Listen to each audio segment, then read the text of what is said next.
This is a story of Barbie as the princess and the pauper. Long ago, in a mountain village, two baby girls were born at exactly the same moment. One, called Annalise, was born to the king and queen. As she grew up, Annalise enjoyed spending time with her tutor, Julian, and her cat, Serafina. When Annalise was older, the queen discovered that she was bankrupt. She arranged for Annalise to marry King Dominic, a young king who was looking for a wife. The parents of Erica, the other baby, were paupers. They had to borrow money from mean Madame Carp to take care of Erica. When Erica grew up, she worked long hours in Madame Carp's dress shop with her cat, Wolfie, for company. She was paying back her parents' debt. Aside from their hair color and a royal crescent birthmark on the princess's shoulder, Erica and Annalise looked exactly alike. One day, Julian found Princess Annalise in her room crying. "Julian," she said, "I don't want to marry King Dominic. I never even met him. I don't want to marry someone I don't love." To cheer her up, Julian suggested they go for a carriage ride. They rode down to the village and Julian went to buy cider. While Annalise waited for him, she saw a girl singing. Suddenly, the girl looked at each other in amazement. With their hair hidden by their capes, they looked exactly alike. They introduced themselves. Annalise was thrilled to meet a village girl, and Erica was thrilled to meet a princess. Julian returned to the girls. "Whoa," he said. "You could be twins." Preminger, the queen's evil advisor, was furious about the wedding plans. He wanted to marry the princess. He had even stolen all the queen's gold, so it looked like he was rich. He ordered his two workers to lock Annalise and Serafina away so the wedding would be cancelled. Preminger wrote a fake note from Annalise saying that she ran away to avoid marrying King Dominic.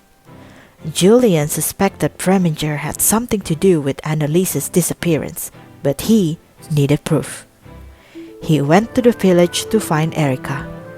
Julian gave Erica a blonde wig and a silk dress and asked her to pretend she was the princess. "But I don't know anything about being a princess," said Erica. "It's all here," said Julian, handing her a princess's book of rules.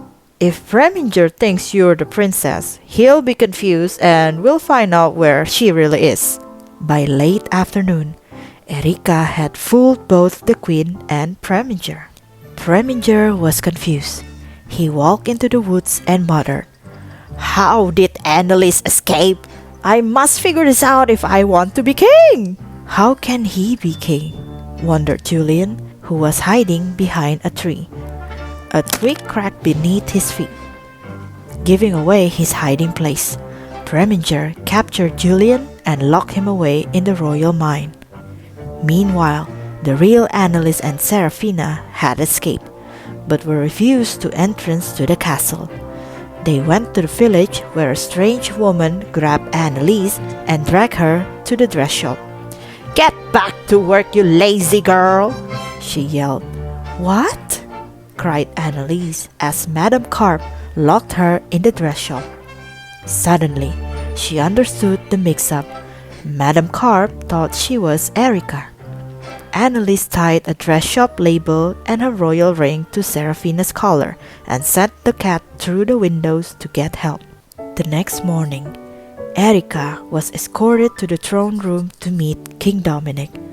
The queen asked the king to play the piano. "Only if the princess will sing with me," King Dominic said. Erica was happy to. The king said that he had never heard a prettier voice. That evening, Erica realized that she was falling in love with the king. Later that night, Serafina made it to the castle but was stopped by Preminger, who read the label on her collar. Preminger headed to the village and found Anneliese in the dress shop. Preminger! Anneliese said, relieved. Anneliese had no idea that it was Preminger who had her locked up before, and he was about to do it again. He locked Anneliese in the royal mine with Julian and ordered the mine destroyed.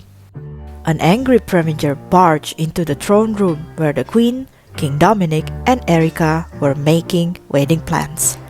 "She is an impostor!" he shouted, pointing at Erica. Hoping to prove him wrong, the Queen lowered the shoulders of Erica's dress, but the royal crested birthmark wasn't there. Preminger sent Erica to the dungeon. Then he told the Queen about his riches and asked her to marry him. Feeling poor and desperate, the Queen accepted. As Anneliese and Julian tried to escape the royal mine, they came upon some purple crystals. Anneliese knew that the crystals were worth enough to save the kingdom. It also meant she was free to marry the person she really loved, Julian. But first, they had to escape the mine. It was filling with water, and if they didn't hurry, they would drown. Suddenly, they discovered a mine shaft. As the shaft filled with water, Julian and Anneliese floated up the shaft on an old barrel. They were finally free.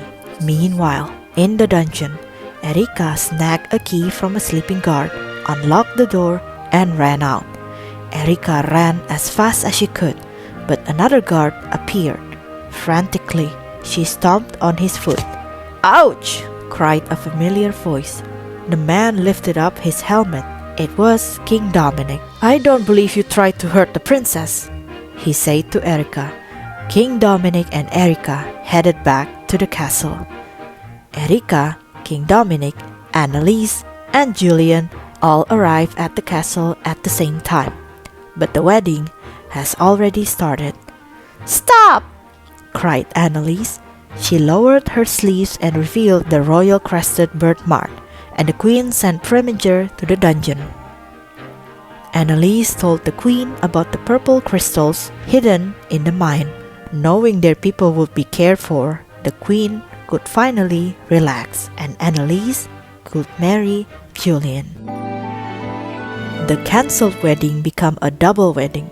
Princess Anneliese married Julian, and Erica married King Dominic. Serafina and Wolfie walked down the aisle too. It was the most beautiful wedding the kingdom had ever seen. Princess Anneliese and Princess Erica remained best friends, and every once in a while, they switched places just for fun.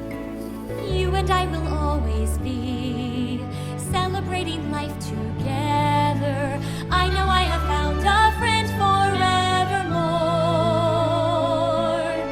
Love is like a melody, one that I will